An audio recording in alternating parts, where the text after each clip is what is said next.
जबकि पाकिस्तान भर के अवाम 25 करोड़ अवाम उस दिन से इस तरह के शकूक व शुबात का इजहार कर रहे हैं कि हमें क्या मालूम फील्ड मार्शल आसिम मुनीर क्या कुछ सौदा करके आ गए पाकिस्तान का, पाकिस्तान के लोगों का, पाकिस्तान के अवाम के जज्बात और एहसास। अब इसमें लफ्ज़ इस्तेमाल किया गया है कि दूसरे इस्लामी मुल्क भी अब इसमें शामिल किए जा रहे हैं जो इसराइल को रिकग्नाइज़ भी करेंगे और इसराइल के साथ दोस्ताना ताल्लुकात जो हैं वो भी बनाएंगे। इसराइल का ये जो लड़ाई हुई है ईरान के साथ 12 दिन की, इन 12 दिनों में जो नुकसान हुआ है वो 20 अरब अमेरिकी डॉलर्स का नुकसान हुआ है। बहुत बड़ी अमाउंट है साथ का। और फिर इस मैंडेट चोर हुकूमत में तो इतनी सख्त नहीं कि उनसे पूछते कि हुजूर आप वहां गए क्यों थे, मीटिंग हमसे पूछे और हमें बताए बगैर क्यों की। फिर टू स्टेट सोल्यूशन का अभी कोई हतमी बात इसके अंदर नहीं बताई गई, लेकिन कहा गया है कि उस पर भी गौर होगा।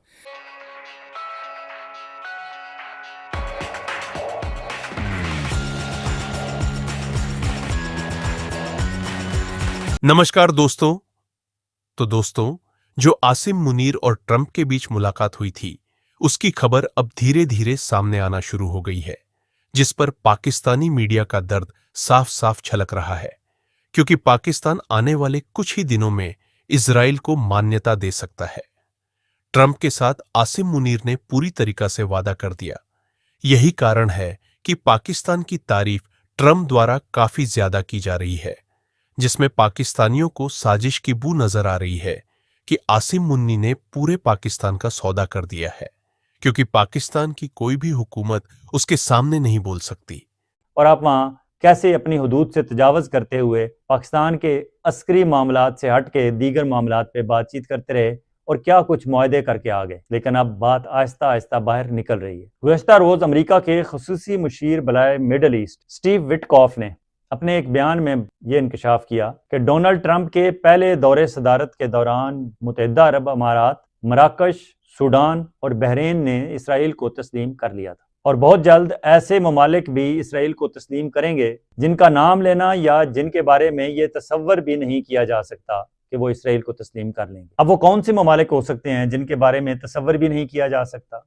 सऊदी अरब या मिडल ईस्ट के दीगर ममालिक तो पहले ही इस मामले में मुस्बत इशारे दे चुके हैं। फिर फार ईस्ट के मुस्लिम ममालिक मलेशिया, इंडोनेशिया के बारे में भी ऐसे कोई शदीद तहफ़्फ़ुज़ात सामने नहीं आए। अलबत्ता पाकिस्तान वाहिद वो इस्लामी मुल्क है जिसने इसराइल को पहले दिन से तस्लीम नहीं किया, बल्कि पाकिस्तान के पासपोर्ट पे ये लिखा हुआ है कि ये पासपोर्ट पूरी दुनिया में सिवाय इसराइल के काबिल इस्तेमाल और कारआमद है। और बानी पाकिस्तान कायद-ए-आज़म मोहम्मद अली जिन्ना ने अपनी जिंदगी में ये उसूल वज़ह कर दिया था कि जब तक फ़लस्तीनियों को उनका हक़ रायदही नहीं दिया जाता उस वक्त तक पाकिस्तान इसराइल को तस्लीम नहीं करेगा। अब अगर आज स्टीव विटकॉफ ये कह रहे हैं कि ऐसे मुल्क भी इसराइल को बहुत जल्द तस्लीम कर लेंगे जिनके बारे में तसव्वुर भी नहीं किया जा सकता, तो फिर वाहिद जवाब उसका पाकिस्तान ही निकलता है। और फिर पाकिस्तान में ऐसी कौन सी तगड़ी शख्सियत है जिसने अपने तईं पाकिस्तान में ना इस सिलसिले में अवाम की राय मालूम की, ना रिफरेंडम कराया, ना काबीना में डिस्कस किया गया, ना असेंबली या सेनेट में पूछा गया किसी से, और ये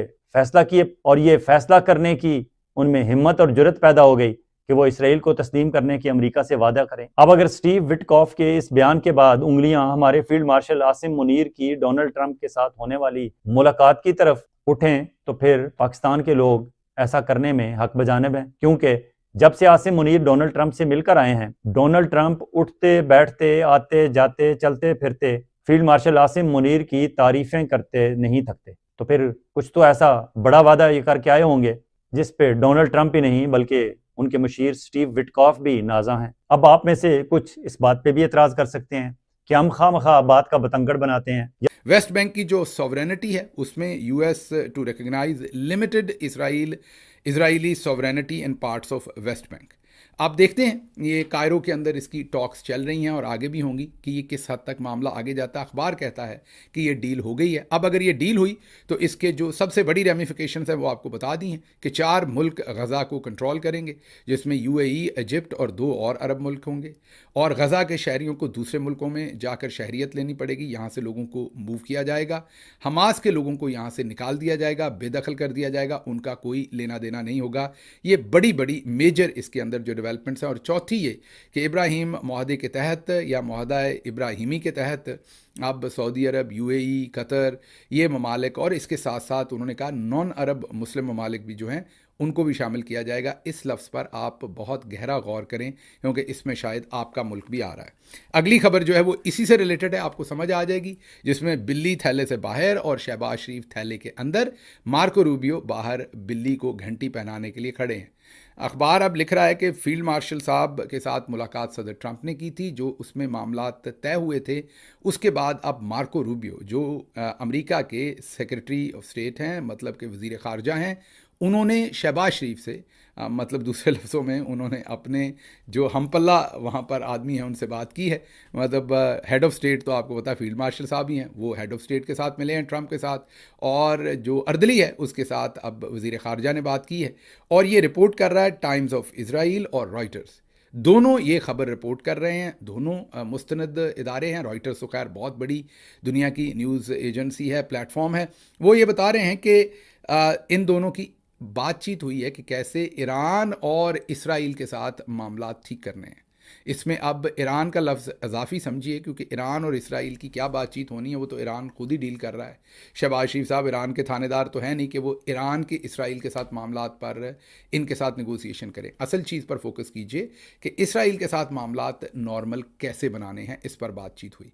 तो दूसरे लफ्ज़ों में ये समझ लीजिए कि शहबाज शरीफ अब मार्को रूबियो के साथ बातचीत कर रहे हैं कि इसराइल के साथ हमने अपने मामलात कैसे ठीक करने हैं आने वाले दिनों में, और कैसे वो जो मुआहदा इब्राहिमी है उसके अंदर जो एक लफ्ज़ लिखा हुआ है कि दूसरे मुसलमान मुल्क भी अब शामिल होंगे।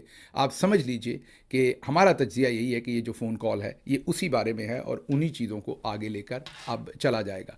तो इससे आप ये समझ सकते हैं कि शायद आने वाले दिनों में पाकिस्तान के पासपोर्ट के ऊपर जो लिखा हुआ है कि ये पासपोर्ट सवाए इसराइल के बाकी दुनिया के तमाम मुल्कों के लिए कारआमद है, शायद वो लाइन हट जाए और जिन लोगों के पास पुराने पासपोर्ट हों उनको कहा जाए कि ऊपर पेंसिल फेर दें, या शायद हुकूमत पाकिस्तान को ऐसी मोहर बना दे कि वहाँ पर लगा दें और आपके पासपोर्ट के अंदर ये एक बड़ी तब्दीली हो जाए। ये तब्दीली सिर्फ पाकिस्तान के पासपोर्ट में ही नहीं होगी, ये पाकिस्तान की ओवरऑल जो खारजा पॉलिसी है उसमें भी एक बहुत बड़ी शिफ्ट होगी। पाकिस्तान के ज़र मुबादला के जो टोटल ज़खायर हैं उनसे भी बड़ी अमाउंट है। जितना पैसा IMF से पाकिस्तान ने 3 साल में लेना है उससे 3 गुना बड़ी अमाउंट है। तो हमारे लिए तो ये बहुत बड़ी अमाउंट है, लेकिन इसराइल के लिए कितना पैसा है ये देखना होगा ना। तो इसराइल का जो कौमी खजाना है या जो उनके फॉरेन रिजर्व्स हैं इसराइल के, वो 220 अरब डॉलर से जायद के हैं। तो उनको ये 20 अरब डॉलर इतना नहीं दुखता जितना पाकिस्तान को दुख सकता है। या ईरान की जो हालत है वो इसराइल जैसी तो अच्छी नहीं है मईशत में, तो ईरान के लिए माशी दबाव ज़्यादा हो सकता है। इसराइल का 20 अरब डॉलर का नुकसान हुआ, लेकिन जो इसराइल का एक्चुअल नुकसान ईरान ने किया ना, उन्होंने इसराइल की जो है मिथ तोड़ के रख दी कि ये नाकाबिले तस्खीर है, इनके ऊपर कोई अटैक नहीं कर सकता, इनको मारो तो इनको चोट नहीं लगती। तो ईरान ने ये जो नुकसान कर दिया ये तो सैकड़ों अरब डॉलर से ज़्यादा बड़ा नुकसान है जो ईरान ने इसराइल का कर दिया। और बाकी रही सही कसर डोनाल्ड ट्रंप ने निकाल दी, जिसमें उन्होंने कहा जी इसराइल को बहुत मार पड़ी है और मैंने इसराइल को बचाया ईरान से। ये उन्होंने अपना एक क्रेडिट भी ले लिया और इसराइल की ऐसी तैसी भी फेर दी कि जनाब आपको तो बहुत मार पड़ी है। अब जो चीज़ें तय हुई हैं वो मैं आपके सामने रख देता हूं। अमेरिका और इसराइल ने गजा में जंगबंदी के हवाले से एक फैसला किया है और इस हवाले से इंटरनेशनल मीडिया में खबरें आ रही हैं। उम्मीद की जा रही है कि 2 हफ्तों में गजा में जंगबंदी हो जाएगी। जंगबंदी की शराइत क्या है और किन शराइत के ऊपर यह जंगबंदी होगी, ये चीज़ें मैं आपके सामने रख देता हूं। ये 2 हफ्ते के अंदर जंगबंदी होगी और 4 अरब ममालिक हैं जो गजा का कंट्रोल संभाल लेंगे, वहां की हुकूमत संभालेंगे, उनका इंतज़ाम संभालेंगे, जिनमें 2 मुल्कों के नाम आ गए हैं। एक मिस्र है और दूसरा UAE है। ये 2 ममालिक के नाम आ गए। 2 ममालिक के मजीद नाम आ जाएंगे जो गजा का इंतज़ाम संभालेंगे। हो सकता है एक मुल्क सऊदी अरब हो या एक मुल्क जो है वो उर्दन हो सकता है। और इसके बाद उन्होंने कहा जी कि हमास जो है वो यहाँ से जिलावतन किया जाएगा उनके लोगों को, और जो लोग यहाँ से जाना चाहेंगे, जो फ़लस्तीनी इस इलाके को छोड़ना चाहेंगे, तो मुसलमान ममालिक उनके लिए जगह फराहम करेंगे। अच्छा जी, इसके बाद ये है कि जो यरगमाली हैं उन्हें आज़ाद भी करवाया जाएगा, ये भी एक इसके अंदर शर्त शामिल है।